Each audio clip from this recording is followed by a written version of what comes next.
Lieutenant Commander Li Win was 3,000 light-years away from Earth when the Code Phoenix alert reached her ship. The message came through the quantum communication array at exactly 1400 hours ship time. She was standing on the bridge of her stealth destroyer Shadow Strike, watching a routine patrol of the outer colonies, when everything changed. Commander, we are receiving an emergency transmission from Earth, her communications officer called out. The young man looked pale as he read the message on his screen. It's Code Phoenix, ma'am. All Terran Defense Force vessels are ordered to return to Earth immediately. Maximum speed authorization. Li Haijin felt her blood turn cold. Code Phoenix was the highest level military alert in the Terran Empire. It meant that Earth itself was under direct threat of invasion or destruction. She had trained for this moment her entire career, but she never thought it would actually happen. What is the nature of the threat? She asked. Walking quickly to the communications station, the officer handed her the full message, and she read it twice to make sure she understood.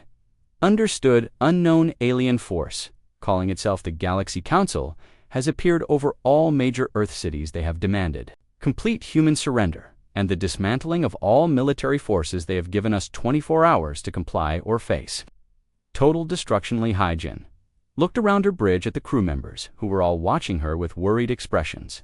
These people had families back on Earth, parents and children, and friends who were now under threat from aliens, who thought they could simply demand human surrender.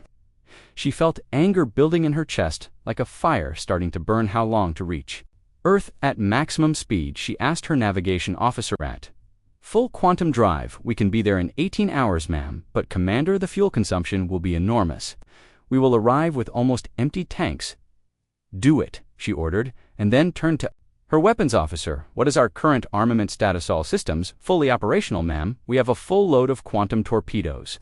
Plasma cannons are charged, and our experimental Nova bombs are armed and ready. Li Haijin nodded and then activated the ship-wide communication system. This is the commander speaking. All hands prepare for combat operations. We have received word that Earth is under threat from an alien force that has demanded our surrender. As you all know, surrender is not in the human vocabulary. We are going home to remind these aliens why that is a very bad mistake. Meanwhile, back on Earth, Chief Engineer Choi Byung-ho was working in the deep underground bunkers beneath the Rocky Mountains. These facilities had been built over the past 50 years in complete secrecy using technology that most humans did not even know existed.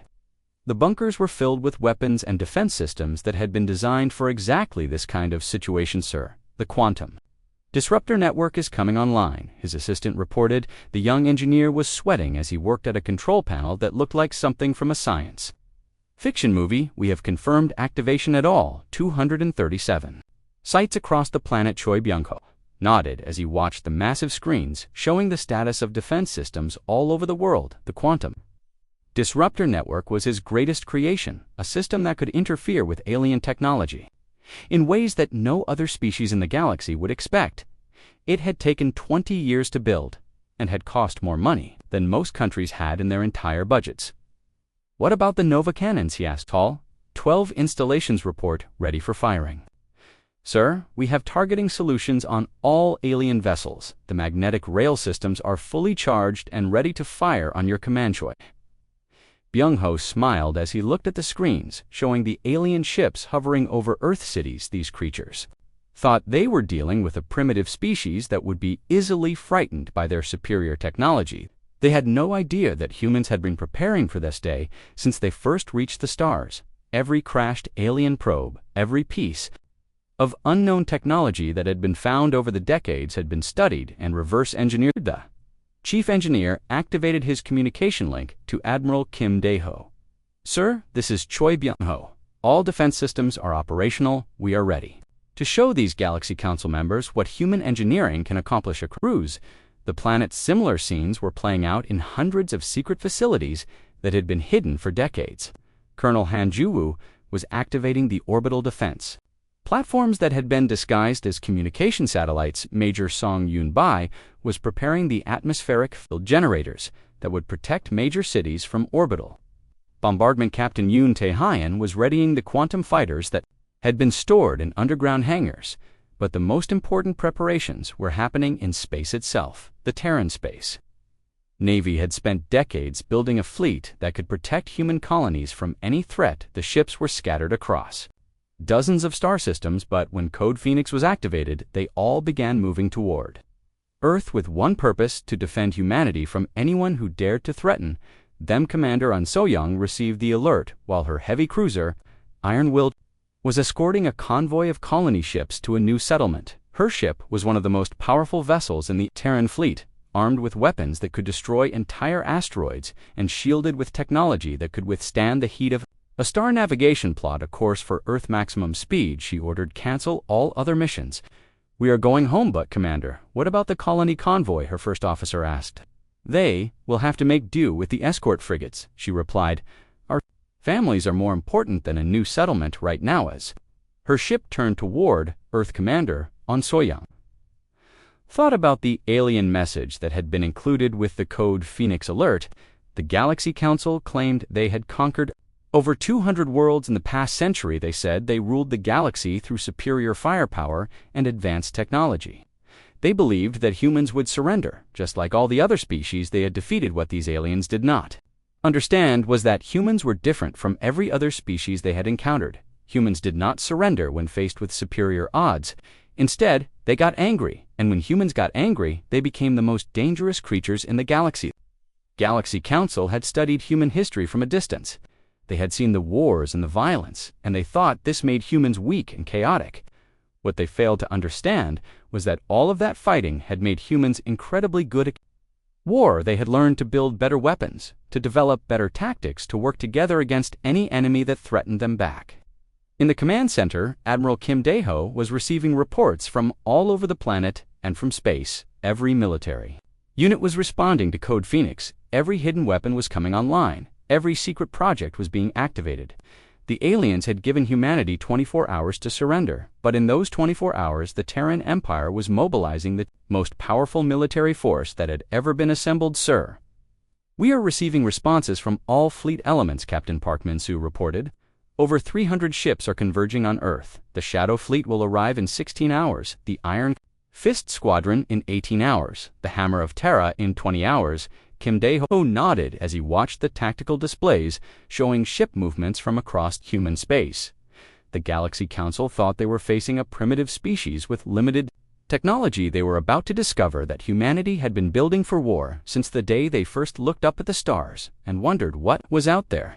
The countdown to the alien ultimatum continued, but now it was not humans who should be worried. It was the Galaxy Council, who had made the fatal mistake of threatening a species that had never learned how to give up. The morning sun was rising over Seoul when the sky suddenly turned dark. Admiral Kim Dae-ho was drinking his coffee on the balcony of the Terran Defense Headquarters when massive shadows fell across the city. He looked up and nearly dropped his cup. Giant alien ships were floating above every major city on Earth like metal clouds blocking out the sun. These ships were huge, bigger than anything humans had ever built. Each one was the size of a small mountain covered in strange blue lights and metal spikes that seemed to pulse with energy. The ships made no sound as they hovered there, just waiting like predators watching their prey. Kim Dae-ho ran back inside the building where alarms were already screaming. People were running everywhere, trying to figure out what was happening. The communication arrays were going crazy with signals from all over the planet. Every major city had the same problem: giant alien ships hanging in the sky above them. Captain Park Min-soo rushed up to the admiral, his face pale with worry. Sir, we have contact. The aliens are sending us a message. They want to talk to our leaders right now.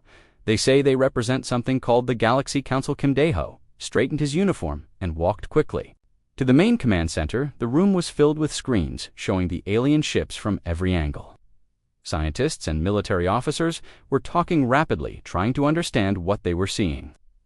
The ships were made of materials that human sensors could barely detect. Their technology was clearly far beyond anything Earth had put them through. Kim Dae-ho ordered, his voice steady despite the fear growing in his chest. The main screen flickered and suddenly showed the face of an alien creature. It looked like a mixture of a lizard and an insect, with multiple eyes and a mouth full of sharp teeth. Its skin was gray and seemed to shimmer in the light. Greetings, primitive humans, the alien spoke, its voice cold and mechanical. We are the Galaxy Council, the rulers of this galaxy. You will listen carefully because we will only say this once. Your species has been observed for many cycles. You show too much violence, too much aggression.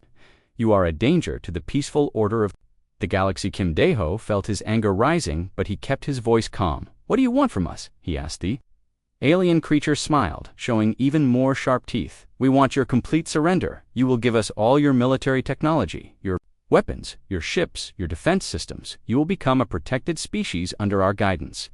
We will decide where you can live, what you can do, how many children you can have. This is not a request, this is a command. The room fell silent. Everyone stared at the screen in shock. The alien continued speaking as if it was discussing whether your planet will be divided into work zones. Your people will serve the greater good of the galaxy under our wise leadership. Those who resist will be eliminated. This is how we have brought peace to over 200 worlds in this galaxy. Captain Park Min-soo stepped forward, his hands shaking with rage. You want us to become your slaves, he said. The alien laughed, a sound like metal scraping against stone. Slaves is such an ugly word. We prefer the term protected servants. You will work, you will obey, you will be grateful for our protection. The alternative is the complete destruction of your species.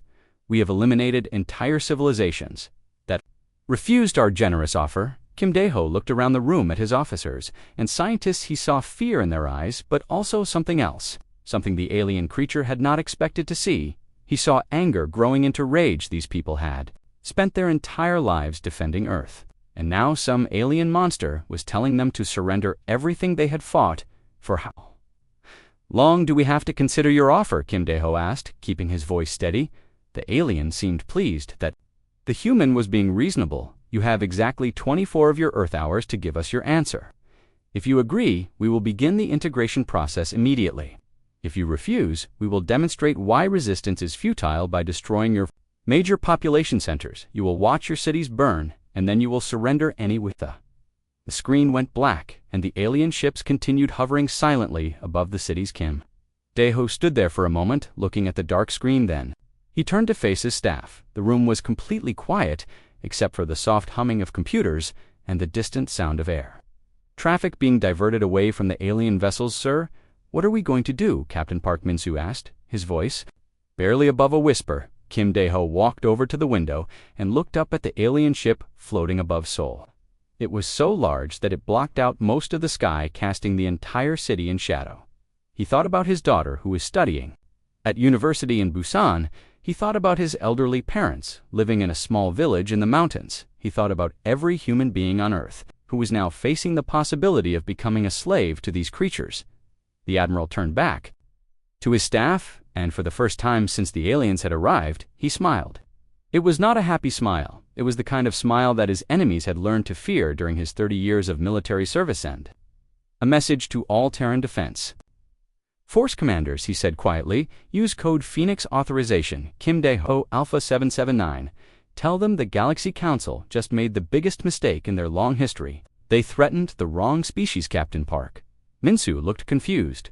Sir, code Phoenix, that will mobilize every military asset we have, every ship, every weapon, every soldier in the entire Terran Empire. Are we really going to fight them? Their technology is clearly superior to ours. Kim Dae-ho walked over to a secure computer terminal and began typing in codes that would activate defense systems that had been hidden for decades. Systems that most people on Earth did not even know existed. He looked back at his staff with that same cold smile. Min-soo, these aliens have been studying us from a distance. They think they know what humans are capable of. They think we are just another primitive species that will bow down when faced with superior firepower. They have no idea what they have just started. The admiral finished entering the codes and hit the final activation key across the planet. Hidden facilities began powering up. Weapons that had been built in secret started coming online. Ships that were disguised as civilian vessels began revealing their true nature. The Galaxy Council had given humanity 24 hours to surrender. They had no idea that in those 24 hours the Terran Empire would prepare to show them why humans had never been conquered by anyone. Let them count down their 24 hours, Kim Dae-ho said as alarms began sounding throughout the building. When that time is up, they are going to learn that threatening human families was the last mistake they will ever make. Admiral Vexstar stood on the command bridge of his massive flagship Deathbringer. Watching the primitive blue planet below him, he was the supreme commander of the galaxy Council fleet, and he had never lost a battle in his 300 years of service. Today would be no different than any of the other worlds he had conquered. The countdown timer showed exactly 0 hours remaining. The humans had been given their chance to surrender, and they had remained silent. No response, no begging, no desperate attempts to negotiate, just silence, which meant they were either too stupid to understand the threat or too primitive to respond properly. It does not matter, Vexstar thought to himself. Either way, they will learn their place in the galaxy open. Fire on all targets, he commanded, his voice echoing through the bridge. Destroy their major population centers. Show them what happens when inferior species refuse the generous offer of the Galaxy Council. Across the fleet, dozens of massive dreadnoughts began powering up their planet-killing weapons. These were the same weapons that had turned entire worlds into lifeless rocks. The same energy beams that had boiled away the oceans of rebellious planets. The technology was so advanced that no species in the galaxy had ever found a way to defend against it. The first energy beams lanced down from the alien ships toward the major cities of Earth, beams of pure destruction that could melt mountains and vaporize entire city blocks. They struck the atmosphere above Seoul and New York and London and Moscow, expecting to see the familiar sight of civilizations being erased in balls of nuclear fire. Said something impossible happened. The energy beams hit invisible barriers and simply disappeared. Like water hitting a sponge, the cities below remained completely untouched. Not even a single building was damaged. The humans had somehow created shields that could absorb the most powerful weapons in the galaxy. Council Arsenal, what is this? Vexstar snarled at his weapons officer. Increase power to maximum, melt those shields. The weapons officer replied, his voice shaking with confusion. Our sensors are not detecting any shield generators. The energy is just disappearing. We have never seen technology like this before. From his position in the deep bunkers beneath the Rocky Mountains, Chief Engineer Choi Byung-ho watched his quantum disruptor network perform exactly as designed. The alien energy weapons were being absorbed and redirected into pocket dimensions where they could cause no harm. It was technology that the Galaxy Council could not understand because it was based on principles they had never discovered. The shields are holding perfectly, he reported to Admiral Kim Dae-ho. All cities are protected. The aliens can fire all day and they will not hurt a single human. Kim Dae-ho smiled grimly as he watched the tactical displays showing the frustrated alien ships increasing their firepower with no effect. Then it is time to show them what real weapons can do. Activate the Nova cannons. Hidden installations on Earth-Moon that had been disguised as mining equipment suddenly revealed their true nature. Massive magnetic railguns that were miles long began charging with power drawn from fusion reactors deep beneath the lunar surface. These weapons could accelerate projectiles to nearly the speed of light. Using technology that combined human engineering with alien physics, the tungsten rods were each the size of telephone poles, but when accelerated to 90% light speed, they became weapons of unimaginable destruction. The first salvo fired from 12 different locations on the moon, all targeting the largest alien dreadnoughts. Alien dreadnought Admiral Vexstar was still screaming orders at his weapons crews when the human projectiles struck his fleet. The tungsten rods punched through the advanced alien armor like it was made of paper. The kinetic energy was so enormous that entire sections of the massive ships simply vanished in explosions of superheated metal. Impossible. He gasped as he watched 3 of his finest dreadnoughts break apart and explode. How can primitive projectile weapons penetrate our quantum armor? But the real shock was yet to come. From seemingly empty space around the alien fleet, human warships began decloaking. The Galaxy Council had been so focused on the planet that they had not noticed the Terran space Navy moving into position. Over 300 human vessels materialized in perfect battle formation, completely surrounding the alien fleet. Is Admiral Kim Dae-ho of the Terran Empire, his voice broadcast on all frequencies. You came here expecting to find a primitive species that would kneel before your superior technology. Instead, you have found something much more dangerous. You have found humans who refuse to surrender. Lieutenant Commander Lee Haijin watched from the bridge of her stealth destroyer as the alien fleet found itself trapped. The Shadow Strike had been hiding in the asteroid field beyond Mars for the past 6 hours, waiting for this moment. Her crew was ready for revenge against the creatures who had threatened their family's target. The alien flagship she ordered all weapons free. Let's show them what happens when you threaten Earth. A shadow strike opened fire with experimental plasma cannons that had been developed using captured alien technology, but improved with human innovation. The plasma beams cut through the alien ship hulls like hot knives through butter, causing massive explosions that lit up space like new stars. Captain Park Min-soo was commanding the heavy cruiser, Thunderfist, and he led his squadron in a devastating attack on the alien carriers. These massive ships were trying to launch fighter craft, but the human vessels were too fast and too aggressive. The alien pilots had never faced enemies who attacked with such fury and determination. "Sir, we are taking heavy damage," his tactical officer reported. "Our shields are down to 30%. Then we ram them." "Park," Min-soo replied calmly. "If we are going down, we take as many of them with us as possible. That is the human way." But the aliens were learning that ramming attacks were useless against human shields. The Terran ships were protected by deflector technology that could redirect the energy from collisions. The alien vessels that tried to ram human ships found themselves bouncing off harmlessly, while human weapons continued to tear them apart. Commander On Soyoung brought her heavy cruiser Iron Will into close range with an alien battleship. The massive enemy vessel was trying to retreat, but there was nowhere to run. The human fleet had surrounded them completely, and every escape route was blocked. "This is for every species you have enslaved," she said as she ordered her ship to fire everything it had. The Iron Will unleashed a barrage of quantum torpedoes, nova missiles, and particle beams that overwhelmed the alien ship defenses in seconds. The battle was turning into a massacre. The Galaxy Council fleet that had conquered hundreds of worlds was being systematically destroyed by human weapons and human tactics. The aliens had superior numbers and advanced technology, but they had never faced an enemy that fought with such desperate determination. Admiral Vexstar realized that his fleet was doomed. He tried to send a surrender message, but the humans were not accepting surrenders. They were too angry about the threat to their families, too furious about the demand that they become slaves. The Terran Empire had decided that the Galaxy Council needed to be taught a lesson that would be remembered across the galaxy from the surface of Earth. Admiral Kim Dae-ho watched the battle through his tactical displays.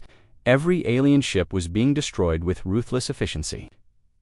The human crews were fighting like their lives depended on it, because they knew that failure meant slavery for their entire species.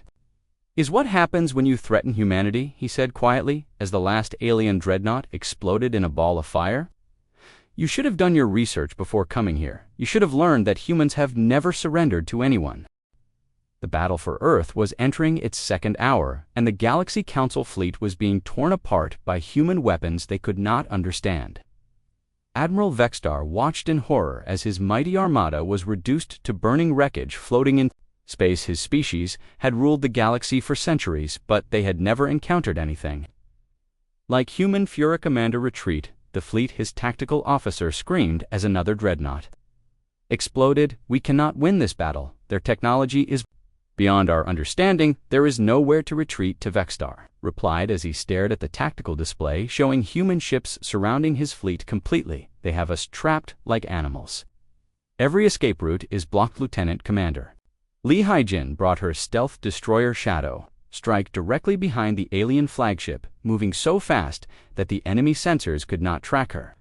The experimental plasma cannons had been charging for the past 10 minutes, drawing power from the ship fusion core until they were ready to unleash destruction beyond imagination.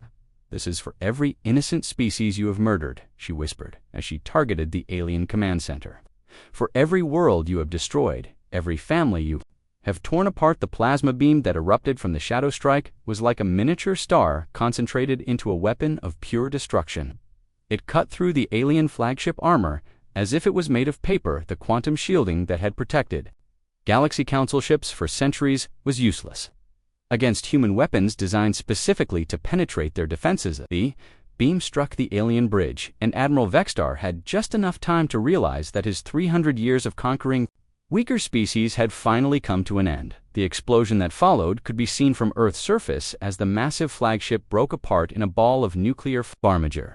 Jung Woo-jin led his fighter squadron in a desperate attack against the remaining alien carriers. His pilots were flying modified interceptors that had been built using reverse-engineered alien technology, but powered by human fusion engines, the combination made them faster and more maneuverable than anything the galaxy Council had ever seen. Red Leader, this is Red 5. My ship is burning, but I can still fight, the young pilot reported over the communication system. Her fighter had been hit by alien plasma fire and was trailing smoke and sparks, but she refused to retreat. Then, we fight until the end, Red 5 Jung Woo-jin replied. That is what humans do. We never give up, we never surrender.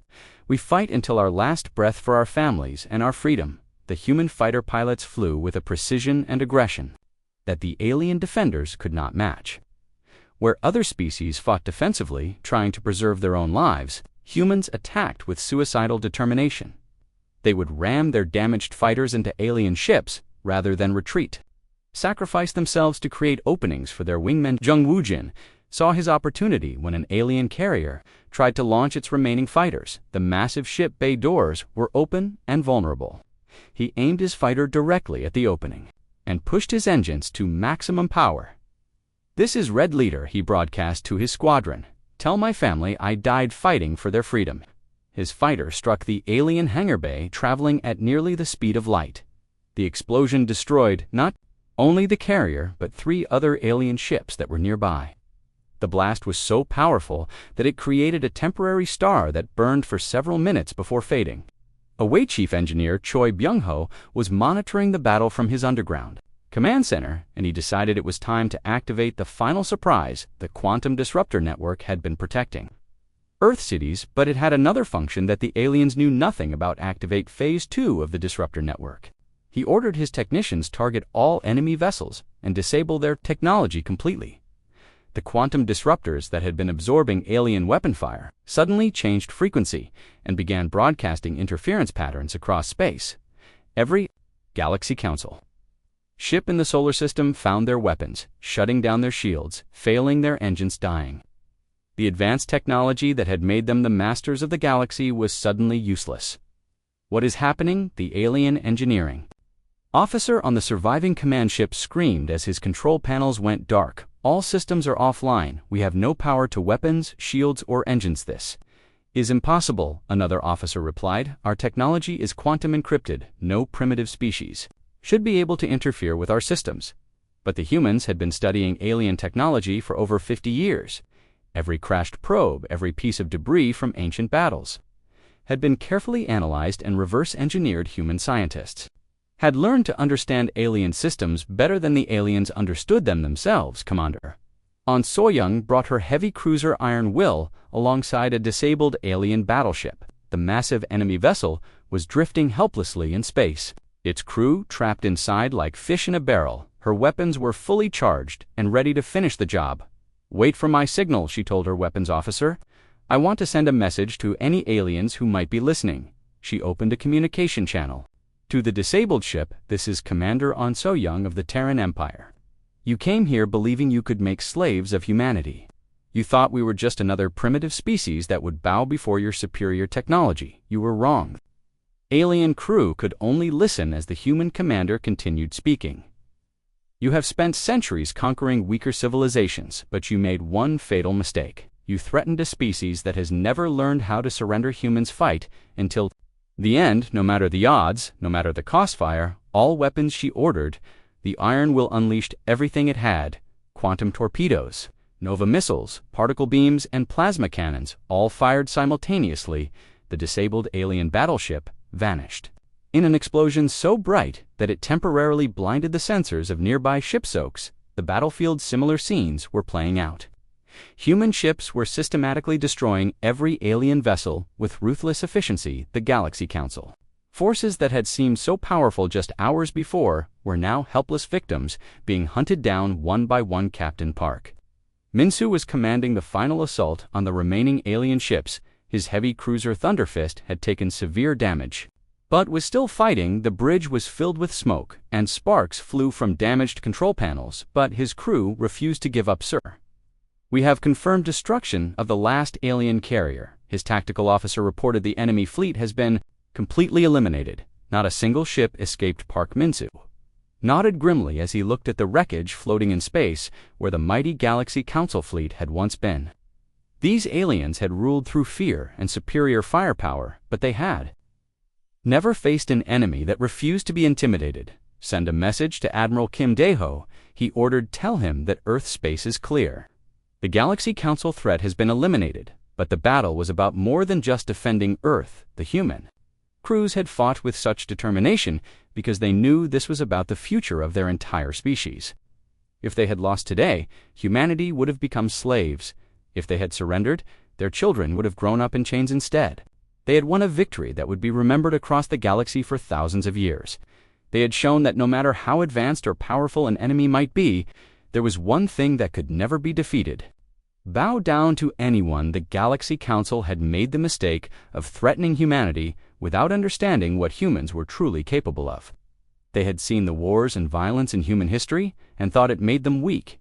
Instead, it had made them the most dangerous warriors in the galaxy. As the last alien ship exploded in nuclear fire, Admiral Kim Dae-ho smiled with satisfaction. The Galaxy Council had demanded human surrender in 24 hours. Instead, they had been completely destroyed. In less than 3 hours now, it was time for humanity to send their own message to the galaxy. The news of the Galaxy Council defeat traveled across the galaxy faster than light itself within hours of the battle at Earth. Every civilized world knew that the impossible had happened. The mighty Council fleet had been completely destroyed by a species they had dismissed as primitive. The galaxy would never be the same again. Commander of worlds that the Galaxy Council had conquered over the centuries. The blue-skinned aliens, called the Kef, had been forced into slavery for over 50 years, working in mining camps. Channel to the planet's surface, she ordered her communications officer. It is time these people learned that they are free. The Council space, identify yourself immediately, or face destruction. Commander. Been destroyed. The communication networks in this remote system had not yet received the news from Earth. This is Commander On So-young of the Terran Empire, she replied. The Galaxy Council no longer exists. Their entire fleet was destroyed 3 days ago when they made the mistake of threatening humanity. The Kef people are now free to govern themselves. Impossible, the alien overseer snarled. Humans are a primitive species. The Council would never be defeated by such inferior creatures. You are lying to prove her point, Commander On So-young broadcast the tactical recordings from the Battle of Earth, showing the complete destruction of the Council fleet.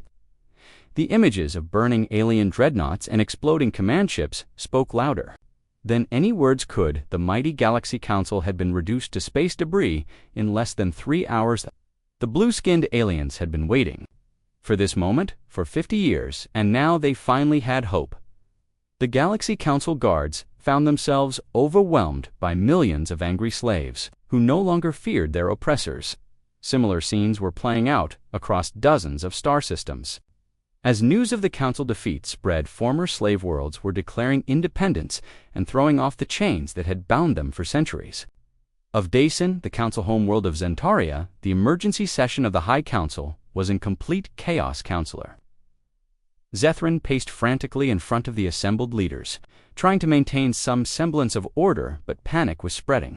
Like wildfire, we must negotiate with these humans, he insisted, banging his staff on the floor for attention. Technology beyond our understanding, our entire empire is falling. Vixera rose from her seat, her multiple arms waving in agitation. Negotiates, she hissed. We are the Galaxy Council. We have ruled this galaxy for over 1,000 years. We do not negotiate with inferior species. But they are not inferior, Zethrin replied. Desperately, they defeated Admiral Vexstar, who had never lost a battle in 3 centuries. They destroyed 200 of our best warships without losing a single vessel of their own. Debate continued for hours, but the truth was becoming clear to everyone in the chamber.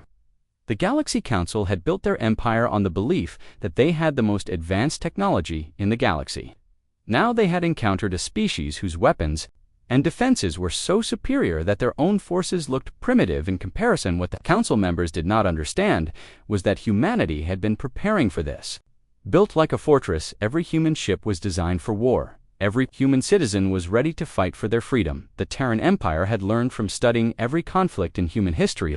Lieutenant Commander Lee Hai-jin was now commanding a task force of 50 human ships that was moving through former Council territory.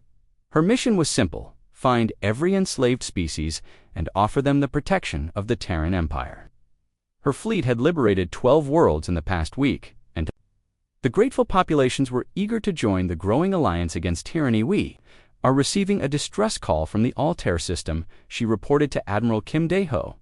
"The insectoid species there is requesting help against Council loyalists, who are trying to maintain control. Send the Third Fleet immediately," Kim Dae-ho replied.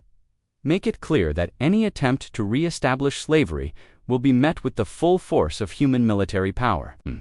The age of the Galaxy Council is over." The human expansion into former Council space was not about conquest, but about liberation. Unlike the Council, which had ruled through fear and oppression, the Terran Empire offered membership as equals to any species that wanted to join. All they asked in return was a commitment to freedom and the rejection of slavery in all its forms. Captain Park Min-soo was leading diplomatic missions to dozens of worlds, explaining the human philosophy of government. The Terran Empire believed that all intelligent species had the right to determine their own destiny, without interference from outside powers. This was a revolutionary concept in a galaxy that had been dominated by tyrannical empires for millennia. "The humans offer us something the galaxy has never seen before," the leader of the Andromedan refugees told his people during a planetary assembly. "They do not want to rule us or exploit our resources. They want to help us build our own civilization according to our own values." But not everyone was happy with the collapse of the old order. Some species had benefited from the Galaxy Council system, and they were not ready to give up their privileged positions. The Council to power Admiral Kim Dae-ho was well aware of these threats, but he was not worried. The human military had proven itself capable of defeating any enemy, and more ships were being built every day using the advanced technology that had been captured from Council vessels. The Terran Empire was growing stronger, while the old regime grew weaker. More them as liberators rather than conquerors, the new alliance was built on mutual respect and shared values rather than fear and oppression. Commander Choi Bung-ho was working with alien scientists from liberated worlds to develop even more advanced weapons and defenses. The combination of human engineering creativity with alien theoretical knowledge was producing technology that surpassed anything the galaxy had ever seen. "We are not just building a military alliance," he explained to a gathering of human and alien researchers. "We are creating a new kind of civilization based on freedom, cooperation, and the pursuit of knowledge." Cannot defend themselves, the Galaxy Council had made the fatal mistake of believing that might makes right. They had used their superior technology to crush anyone who opposed them without understanding that true strength comes from the willingness to fight for principles rather than conquest. Humanity had shown the galaxy that there was a better way to live. It offered something that the Council never had hoped for: a better future. As news of human victories continued to spread across the galaxy, more and more worlds requested membership in the growing alliance. The Galaxy Council Empire was being replaced by something entirely new, a confederation of free species united in their commitment to liberty and justice. 1 year after the Battle of Earth, the galaxy had been completely transformed. The Terran Empire had become the dominant power, but unlike the Galaxy Council, they ruled through cooperation rather than fear. Admiral Kim Dae-ho stood in the great assembly hall on the new space station called Unity Station, watching representatives from over 400 species discuss trade agreements and mutual defense pacts. The station itself was a marvel of engineering that combined human technology with the best innovations from dozens of different alien civilizations. It was 10 times larger than anything the Galaxy Council had ever built, and it served as the headquarters for the new Galactic Alliance that was growing stronger every day. "Admiral, we are receiving the final surrender request from the Andromeda sector," Captain Park Min-soo reported as he approached with a datapad. "The last 3 Council strongholds are offering to join the Alliance. They have agreed to all our terms, including the complete abolition of slavery and the establishment of democratic governments." Kim Dae-ho nodded thoughtfully as he looked out at the representatives from so many different worlds. The Galaxy Council had ruled through fear and intimidation, but the Terran Empire had proven that cooperation was far more effective than oppression. The alliance was growing rapidly because species wanted to join rather than being forced to submit. "Accept their surrender," he said, "but make sure they understand the conditions. Any species that joins us does so as equals. There will be no second-class members and no special privileges for former Ethan." Had been promoted to Fleet Admiral and now commanded the Terran Peacekeeping Force. Her job was to ensure that the dark days of galactic tyranny never returned. The Alliance military was the most powerful force in the galaxy, but it was used only to protect freedom and defend the innocent admiral. We have detected unusual activity in the Magellanic Clouds, her aide reported. A new civilization, calling itself the Hegemony, has been sending scout ships into our territory. They appear to be testing our defenses. Li Haijin studied the tactical reports with interest. The Hegemony was apparently another expansionist empire that had been watching the collapse of the Galaxy Council with concern. They ruled a small cluster of galaxies outside the Milky Way, and they were apparently considering whether to challenge human dominance. Send them our standard message. She ordered the Terran Empire does not seek conflict, but we will defend our allies against any aggression. If they want to discuss peaceful relations, they are welcome to send diplomats. If they want to fight, they can ask the Galaxy Council how that worked. Meanwhile, Chief Engineer Choi Byung-ho was working on the most ambitious project in human history, the construction of a new type of space station that would serve as a mobile base for exploring distant galaxies. The Deep Space Explorer was larger than most moons, and it was equipped with technology that could create temporary wormholes for faster-than-light travel. We are not content to simply rule this galaxy, he explained to a gathering of human and alien scientists. Humanity has always been driven by curiosity and the desire to explore new frontiers. The Alliance will continue to grow as we make contact with new civilizations and offer them the chance to join our community of free worlds.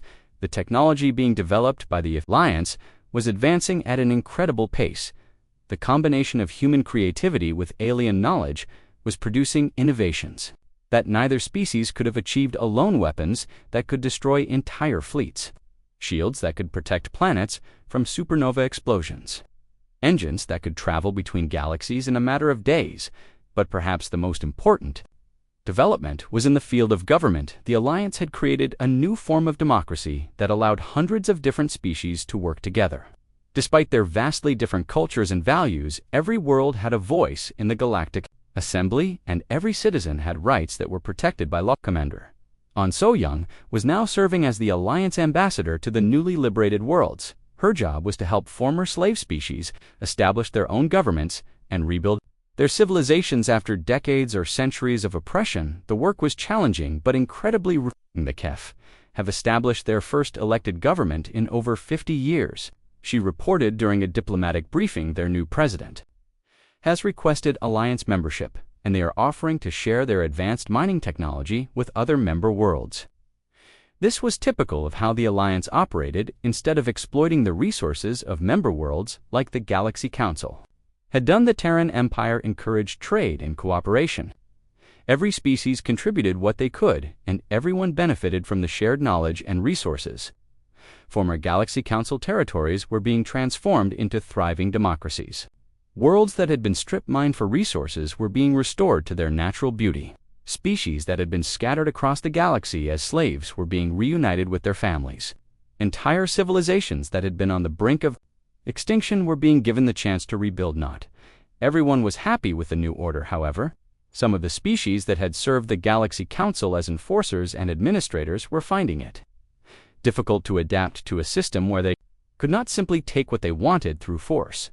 There were still occasional uprisings and attempts to restore the old ways. Major Zheng Wujin was now commanding the Alliance Rapid Response Force, which dealt with these threats. His squadrons of advanced fighters could reach any trouble spot in the galaxy within hours, and they had developed a reputation for being absolutely ruthless when dealing with anyone who tried to re-establish slavery. We received a distress call from the Vega colony, he reported to Fleet Admiral Li Hijin.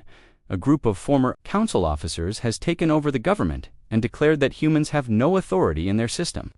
They are demanding tribute from the local populations. Send the 5th Squadron. Immediately, Li Haijin ordered, make it clear that the Alliance will not tolerate any attempt to restore the old system of oppression. We fought too hard to establish freedom in this galaxy to let it be taken away by a handful of would-be dictators. The response was swift and decisive. The Alliance fighters arrived at Vega Colony within 6 hours and found the former council officers had barricaded themselves in the government buildings. The battle was over in less than an hour, and the local population was free once again. But the most impressive thing about the new galactic order was not the military power or the advanced technology. It was the hope that it gave to billions of beings across the galaxy for the first time in centuries. Ordinary people believed that they could build better lives for their children. The Terran Empire had shown that it was possible to be strong without being cruel to be advanced, without being arrogant to be powerful, without being oppressive. The human philosophy of government was spreading to every corner of the galaxy and transforming how entire civilizations thought about leadership and authority. Admiral Kim Dae-ho stood at the observation deck of Unity Station, looking out at the stars and thinking about how much had changed in just 1 year. The Galaxy Council had demanded human surrender, and instead they had found themselves facing a species that refused to give up. Now, humanity was leading a galactic alliance that was stronger and more prosperous than any empire in history. The communication panel beside him chimed with an incoming message from the edge of the galaxy. "Admiral, this is Deep Space Monitor, Station 7. We have detected a massive fleet approaching from the Andromeda Galaxy. They are requesting permission to enter our space, and they claim to represent something called the Cosmic Empire." Kim Dae-ho smiled the same cold smile he had shown a year ago when the Galaxy Council had first threatened Earth. The galaxy was a big place, and there would always be someone who thought they could intimidate humanity, but they would all learn the same lesson that the Council had learned. "Send them." "Our standard response," he said. "The Terran Empire does not surrender. We do not kneel. We do not negotiate with tyrants. If they want to join the alliance as equals, they are welcome. If they want to fight, they can ask the Galaxy Council how that worked out." Message was clear across the galaxy. Humanity had arrived among the stars not as conquerors, but as protectors of freedom. They had built something better than an empire. They had built a community of free worlds united by shared values and mutual respect, and anyone who threatened that freedom would learn why. The Galaxy Council was now just a footnote in history.